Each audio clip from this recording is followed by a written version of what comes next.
L'ULB et la VUB fêtaient conjointement leur 180e anniversaire pour l'ULB et 45e anniversaire pour la VUB. Comme toujours, elles ont des valeurs en commun, mais aussi de plus en plus de projets conjoints. Et donc il nous semblait effectivement nécessaire et indispensable de réunir les deux communautés. La Journée des Lumières a commencé tout d'abord par un événement de vulgarisation scientifique à destination des étudiants du secondaire. Donc nos chercheurs et nos enseignants sont venus exposer des expériences scientifiques vers le grand public. Lors de la Journée des Lumières, nous avons inauguré une exposition anglaire.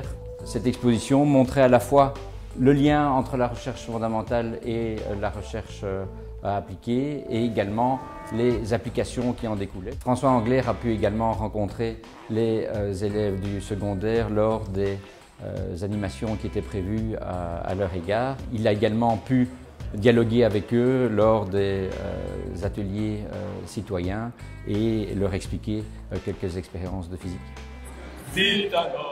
La Nuit des Lumières a démarré par un campus géant, donc 5 à 600 étudiants se sont réunis pour chanter différentes partitions du bréviaire étudiant. L'ambiance était vraiment très conviviale vu qu'il y avait des étudiants mais aussi beaucoup d'anciens et donc tous réunis dans cette communauté, à la fois des étudiants de l'ULB et de la VUB.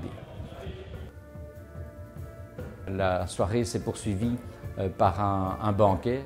C'est très important de perpétuer ce genre de banquet parce que ça permet effectivement de mettre les deux communautés ULB-VUB en contact dans une ambiance très conviviale, mais aussi de maintenir les anciens au courant des derniers développements des deux universités et également établir les liens avec le monde politique puisque pas mal de personnalités politiques participaient à ce repas. Les concerts, c'est également un moment de très grande convivialité. C'est aussi une condition effectivement de réussite, c'est le mélange des différentes communautés, qu'elles soient universitaires ou de la société civile. 180 ans d'esprit libre, ça se fait parce que l'esprit critique, la pensée libre entre deux communautés, c'est très important de marquer le coup et effectivement de rassembler les deux communautés autour de cet événement.